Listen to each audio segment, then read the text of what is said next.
आ, राबिया बसरी का एक बहुत मशहूर कथन है, मैं तुमसे दोहरा प्रेम करती हूँ, एक तुम्हारे लिए और एक अपने लिए। तुम्हारे प्रति मेरे जुनून ने मुझे दूसरों से दूर कर दिया है। वाह। ये जो जुनून है, ये दिव्य प्रेम, यही आज हमारी चर्चा का केंद्र है। बिल्कुल। आज हम दुनिया भर की उन रहस्यवादी महिलाओं की दुनिया में उतर रहे हैं जिन्होंने सदियों पहले मतलब धर्म, समाज और लिंग की सीमाओं को चुनौती दी थी। हाँ। हमारे हाथ में अलेक्जेंड्रा वेरिनी का लिखा scroll.in का एक लेख है जिसका शीर्षक है divine desires, the global rise of women mystics. हम इसी के जरिए इस विषय को समझेंगे। और रहस्यवादी या मिस्टिक से हमारा मतलब उन लोगों से है जो किसी पुजारी या किताब के जरिए नहीं बल्कि सीधे ईश्वर से एक पर्सनल रिश्ता महसूस करने का दावा करते थे। एक सीधा कनेक्शन। हाँ, एक सीधा कनेक्शन बिना किसी बिचौलिए के। और ये विषय देखिए यूपीएससी के अभ्यर्थियों के लिए बहुत जरूरी है। अच्छा। खासकर जीएस पेपर 1 के लिए, जहां भारतीय विरासत, संस्कृति और विश्व इतिहास जैसे टॉपिक आते हैं। बिल्कुल। तो आज का हमारा मिशन है इस लेख के जरिए ये समझना कि लगभग 8वीं से 16वीं शताब्दी के बीच अलग अलग संस्कृतियों में और अलग अलग धर्मों में भी हाँ, इन महिला रहस्यवादियों का उदय एक साथ कैसे हुआ, उनकी बातों में इतनी गजब की समानताएं क्यों थीं? और सबसे जरूरी, उन्होंने अपने समय के सामाजिक ढांचे को कैसे हिलाकर रख दिया। चलिए इसी को परत दर परत समझते हैं। बिल्कुल। तो चर्चा की शुरुआत एक बहुत ही हैरान कर देने वाली तुलना से करते हैं। माजरी कैम्पे और मीराबाई। हाँ, सोचिए 14वीं सदी ने इंग्लैंड में एक ईसाई रहस्यवादी थी माजरी कैम्पे, और उसके लगभग एक सदी बाद भारत में एक राजपूत राजकुमारी मीराबाई। हजारों मील की दूरी, अलग धर्म, अलग समाज। दोनों ने एक दूसरे का नाम तक नहीं सुना था, फिर भी उनकी जिंदगी की कहानी अविश्वसनीय रूप से एक जैसी है। और यही इस लेख का सबसे दिलचस्प शुरुआती बिंदु है। दोनों ने ही एक तरह से अपनी शादीशुदा जिंदगी को ठुकराकर खुद को भगवान को सौंप दिया। मार्जरी के बारे में बताइए थोड़ा। मार्जरी ने 14 बच्चों को जन्म देने और 2 व्यापारों में नाकाम रहने के बाद अपने पति के साथ शारीरिक संबंध बनाने से साफ इनकार कर दिया। अच्छा। उन्होंने दावा किया कि उनकी शादी अब सीधे ईश्वर से हो चुकी है। और मीराबाई ने भी तो अपने पति को छोड़कर कृष्ण को ही अपना सब कुछ मान लिया था। और जाहिर है समाज ने इसे आसानी से तो नहीं माना होगा। बिल्कुल नहीं। दोनों को भारी विरोध का सामना करना पड़ा। मीराबाई के ससुराल वालों ने तो उन्हें जहर देकर मारने तक की कोशिश की। और मार्जरी को भी उस दौर में पुरुषों का काम समझे जाने वाले उपदेश देने के लिए बार बार गिरफ्तार किया गया। उन पर धर्म विरोधी होने का आरोप लगा। सिर्फ इतना ही नहीं, और भी समानताएं थीं, है ना? हाँ, जैसे दोनों ने दुनियादारी छोड़ने के प्रतीक के तौर पर सफेद कपड़े पहनने शुरू कर दिए। और दोनों ने तीर्थ यात्राएं भी की। बिल्कुल। और दोनों ही अपने भगवान के लिए प्रेम में सार्वजनिक रूप से जोर जोर से रोती थीं, आंसू बहाती थीं। ये समानताएं इतनी गहरी हैं कि कोई भी सोचेगा कि ये कैसे मुमकिन है। 2 अलग अलग महाद्वीपों पर एक जैसी कहानी कैसे लिखी जा रही थी? सही बात है, ये कोई इत्तेफाक तो नहीं हो सकता। तो इसके पीछे की वजह क्या हो सकती है? बिल्कुल नहीं। और लेखिका अलेक्जेंड्रा वेरिनी यहीं पर एक बहुत जबरदस्त तर्क देती हैं। क्या? वो कहती हैं कि इसे ऐसे समझिए, जब दुनिया भर में औरतों पर जुल्म का तरीका एक जैसा था तो उनके लड़ने का, उनके प्रतिरोध का तरीका भी एक जैसा हो गया। अच्छा, एक जैसे उत्पीड़न प्रतिरोध के एक जैसे तरीके पैदा करते हैं। हाँ, ये कोई आध्यात्मिक टेलीपैथी नहीं थी, बल्कि एक जैसी सामाजिक सच्चाई का नतीजा था। इसे थोड़ा और समझाइए। उस दौर में महिलाओं पर किस तरह का एक जैसा दबाव था? देखिए, उस दौर में, जिसे हम पूर्वाधुनिक काल कह सकते हैं, दुनिया के लगभग हर संगठित धर्म में महिलाओं को हाशिए पर रखा गया था। मतलब उन्हें धार्मिक ग्रंथों को पढ़ने की इजाजत नहीं थी? इजाजत नहीं थी, उनकी व्याख्या करने की इजाजत नहीं थी, उन्हें पुजारी या उपदेशक बनने का कोई अधिकार नहीं था, सार्वजनिक धार्मिक जीवन में उनकी कोई खास भूमिका नहीं थी। और ये लगभग हर जगह था? हाँ, ये पाबंदियां ईसाई, हिंदू, बौद्ध, इस्लाम सब जगह थी, थोड़े बहुत फर्क के साथ। तो यहीं पर ये बात बहुत दिलचस्प हो जाती है। मतलब जब धर्म के बने बनाए रास्ते उनके लिए बंद थे जी, तो इन महिलाओं ने अपना एक नया रास्ता बना लिया। बिल्कुल। उन्होंने कहा कि हमें किसी पुजारी की जरूरत ही नहीं, हमारा तो ईश्वर से सीधा पर्सनल कनेक्शन है। एक तरह से ये सिस्टम को हैक करने जैसा था। हाँ, बिल्कुल सही शब्द इस्तेमाल किया आपने, हैक करना। ईश्वर के साथ सीधे और गहरे प्रेम का दावा करके इन महिलाओं ने वो शक्ति और अधिकार हासिल कर लिया जो उन्हें किसी और तरीके से मिल ही नहीं सकता था। अचानक से वो सिर्फ पत्नियां या मां नहीं रहीं, बल्कि वे लेखिका बन गईं, उपदेशक और आध्यात्मिक गुरु बन गईं। उन्होंने समाज में अपनी एक जगह बनाई। और इसी दिव्य अधिकार का इस्तेमाल उन्होंने बड़े ही नाटकीय तरीकों से किया होगा। हाँ, और इसके उदाहरण कमाल के हैं। कश्मीर की ललदेद और कर्नाटक की अक्का महादेवी दोनों निर्वस्त्र घूमने लगी। निर्वस्त्र? हाँ, ये कोई पागलपन नहीं था, बल्कि एक गहरा बयान था कि उन्होंने दुनिया की शर्म, सामाजिक बंधन, यहाँ तक कि कपड़ों की जरूरत को भी त्याग दिया है। सोचकर ही लगता है कि उस समाज में इसका क्या असर हुआ होगा। बिल्कुल। या फिर फ्रांस की जोन ऑफ आर्क को देखिए, जिन्होंने ईश्वर से मिले आदेशों का हवाला देकर पुरुषों के कपड़े पहने और फ्रांस की सेना का नेतृत्व किया। और इसी के लिए उन्हें? हाँ, उस समय पुरुषों के कपड़े पहनना धर्म के खिलाफ माना जाता था और इसी आरोप में उन्हें जिंदा जला दिया गया। ये महिलाएं सिर्फ कविताएं नहीं लिख रही थीं, वे अपने शरीर से विद्रोह कर रही थीं। ठीक है, तो उन्होंने अपनी आवाज पाने के लिए ईश्वर से सीधे प्रेम का रास्ता चुना। लेकिन ये प्रेम था कैसा? क्या ये वैसा ही आदर वाला प्रेम था जैसा हम आज देखते हैं? यही तो सबसे क्रांतिकारी बात है। उनका ईश्वर के प्रति प्रेम केवल आध्यात्मिक नहीं था, वो शारीरिक और कामुक भी था। एक मिनट, मतलब वो ईश्वर के लिए अपने प्रेम को सीधे सीधे कामुकता से जोड़ रही थी? उस जमाने में तो ये धर्म का अपमान माना जाता होगा। बिल्कुल, और यही उनकी हिम्मत थी। 12वीं सदी की कन्नड़ कवयित्री अक्का महादेवी शिव को अपना प्रेमी मानती हैं और उन्हें चमेली जैसे श्वेत प्रभु कहकर पुकारती हैं। अच्छा।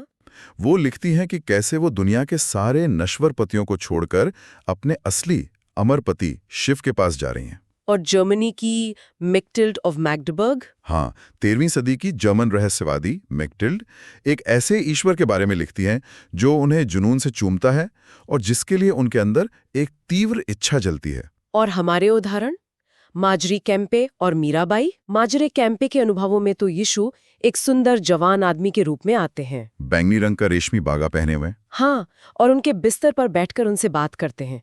और मीरा के लिए तो कृष्ण हमेशा से एक मनमोहक चंचल प्रेमी ही रहे हैं। तो उन्होंने इस विचार को ही तोड़ दिया कि शारीरिक इच्छा और आध्यात्मिक पवित्रता दो अलग अलग चीजें हैं। बिल्कुल, उन्होंने दिखाया कि सबसे गहरी भक्ति में ये दोनों अनुभव एक हो सकते हैं। ये तो प्रेम की एक बहुत ही पर्सनल परिभाषा हुई, लेकिन क्या इसका कोई सामाजिक असर भी था? नहीं, और यही बात इसे और भी शक्तिशाली बनाती है।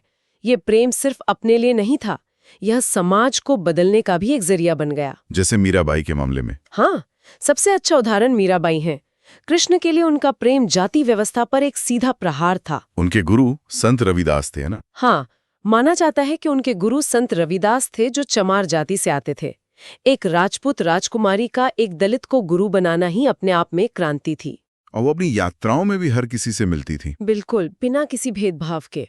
और बाद में क्या हुआ? उनके लिखे पद राजस्थान में निचली जातियों के कलाकारों के लिए सशक्तिकरण का माध्यम बन गए। अच्छा।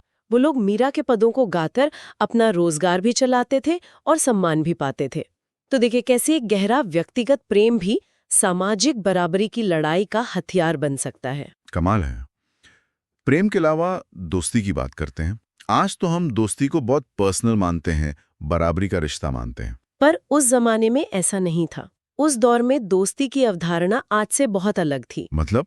अरस्तू से लेकर मॉन्टेन जैसे बड़े दार्शनिकों तक दोस्ती को अक्सर पुरुषों के बीच का एक सार्वजनिक और राजनीतिक रिश्ता माना जाता था। और उसकी एक बड़ी शर्ती बराबरी? हाँ, कि सच्चे दोस्त बराबर के होने चाहिए। इन महिला रहस्यवादियों ने इस पूरी अवधारणा को ही पलट दिया। कैसे? उन्होंने क्या अलग किया? पहली बात, उन्होंने दोस्ती में बराबरी के नियम को तोड़ा। स्पेन की सेंट टेरेसा ऑफ आविला ने लिखा कि प्रार्थना और कुछ नहीं बल्कि ईश्वर के साथ दोस्ती की शर्तों पर होना है। अब इंसान और ईश्वर तो बराबर नहीं हो सकते। सही बात है। तो ये एक असमान दोस्ती थी। इससे भी ज्यादा सुंदर कल्पना 13वीं सदी की मराठी संत जनाबाई ने की। उन्होंने ईश्वर यानी विट्ठल को एक महिला मित्र विठाबाई के रूप में देखा। विठाबाई? ये तो बहुत दिलचस्प है। हाँ, और सोचिए वो क्या लिखती हैं।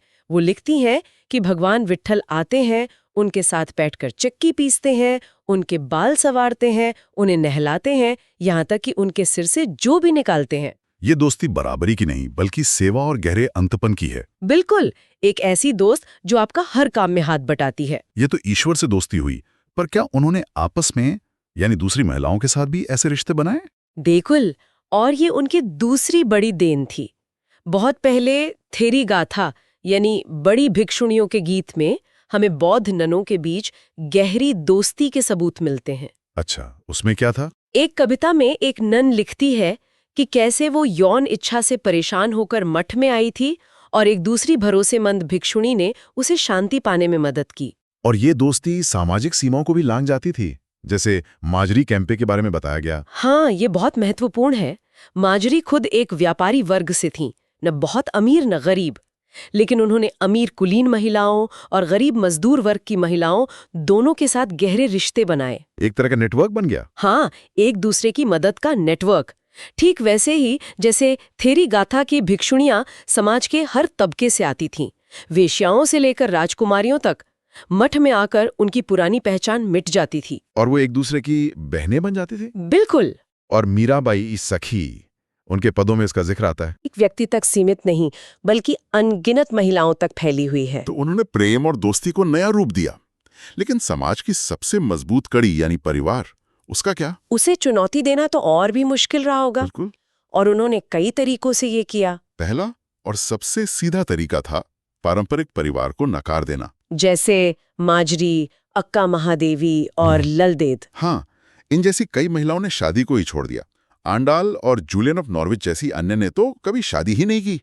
उन्होंने पितृसत्ता के उस सबसे मजबूत किले से ही खुद को आजाद कर लिया। लेकिन सबने तो ऐसा नहीं किया होगा। कुछ मठों में भी तो रहती थी। हाँ, और वहां उन्होंने परिवार की एक नई परिभाषा गढ़ी। ईसाई और बौद्ध धर्म के मठों में महिलाओं ने अपने खून के परिवारों को छोड़कर नए चुने हुए परिवार या चोजन फैमिलीज बनाए। ये तो आज के क्वेयर समुदायों में इस्तेमाल होने वाले चोजन फैमिलीज के विचार जैसा है। बिल्कुल, और ये उससे सदियों पुराना है। जर्मन रहस्यवादी हिल्डेगार्ड ऑफ बिंगिन के मठों में ये महिलाएं एक दूसरे की देखभाल करती थी, साथ काम करती थी और एक नया आध्यात्मिक परिवार बनाती थी। वाह, मतलब उन्होंने परिवार के ही आइडिया को इस्तेमाल करके परिवार की सीमाओं को तोड़ा। एकदम सही। और इसका तीसरा और सबसे गहरा रूप था ईश्वर को ही पारिवारिक भूमिकाएं दे देना। जैसे 14वीं सदी की अंग्रेज रहस्यवादी जूलियन ऑफ नॉर्विच ने ईश्वर को एक माँ के रूप में देखा। ईश्वर को माँ के रूप में? हाँ, उन्होंने लिखा है, हमारे उद्धारकर्ता हमारी सच्ची माँ है, जिनमें हम हमेशा पैदा होते रहते हैं। ईश्वर को पिता के रूप में देखना तो आम था, पर उसे माँ कहना एक बहुत बड़ी बात थी। और जनाबाई, जिनका हमने पहले जिक्र किया। जनाबाई के लिए तो विट्ठल माँ और पिता दोनों थे। उनका एक बहुत ही मार्मिक अभंग है जिसमें वो पुकारती हैं, माँ मर गई, पिता मर गए, अब मेरी देखभाल करो विट्ठल, मैं तुम्हारी बच्ची हूँ। तो एक तरह से उन्होंने परिवार के पारंपरिक मॉडल का इस्तेमाल ईश्वर से अपने रिश्ते को मजबूत करने के लिए किया। और साथ ही उन सांसारिक परिवारों द्वारा लगाई गई पाबंदियों के बाहर अपनी शक्ति का दावा भी किया। तो इस पूरी चर्चा को अगर हम समेटें तो इसका मतलब क्या निकलता है? साफ है कि ये सिर्फ कुछ महिलाओं की भक्ति की कहानियां नहीं है। नहीं, ये उससे कहीं ज्यादा गहरा है। ये दिखाता है कि कैसे इन महिलाओं ने भक्ति और प्रेम को अपनी आवाज बनाने, सामाजिक नियमों को चुनौती देने के लिए एक शक्तिशाली हथियार के रूप में इस्तेमाल किया। जहां धर्म के बने बनाए ढांचे ने उन्हें बाहर रखा, उन्होंने उसी धर्म के भीतर से प्रतिरोध का एक नया रास्ता खोज निकाला। बिल्कुल। उन्होंने हमें प्रेम, दोस्ती और परिवार के कहीं ज्यादा बड़े और समावेशी मॉडल दिए। उनकी कहानियां सिर्फ इतिहास का एक हिस्सा नहीं है ना? नहीं, वे आज भी हमें अपने और दूसरों के साथ रिश्तों की संभावनाओं के बारे में हमारी अपनी सोच पर सवाल उठाने की चुनौती देती हैं। और यूपीएससी अभ्यर्थियों के लिए यह समझना बहुत जरूरी है कि इतिहास केवल राजाओं, युद्धों और तारीखों का लेखा-जोखा नहीं है। सही बात है। इतिहास विचारों का, प्रतिरोध का और सामाजिक बदलाव की एक जटिल कहानी है। ये महिलाएं इतिहास की मूक दर्शक नहीं, बल्कि उसकी निर्माता थीं। बिल्कुल। तो जाते जाते सभी के लिए सोचने के लिए एक सवाल छोड़ जाते हैं। जरूर। आज के दौर में जब अपनी पहचान, अपनी आवाज और अपने अधिकारों के लिए नए तरह के संघर्ष चल रहे हैं, क्या इन पूर्व आधुनिक महिला रहस्यवादियों के तरीकों से कोई प्रेरणा ली जा सकती है? ऐसी प्रेरणा जो आज भी हमारे काम आ सके। इस गहन विश्लेषण पर अपने विचार हमें कमेंट्स में जरूर बताएं। और अगर आपको ये चर्चा पसंद आई तो इसे लाइक और सब्सक्राइब करना ना भूलें, ताकि आप ऐसी और भी महत्वपूर्ण चर्चाओं का हिस्सा बन सकें।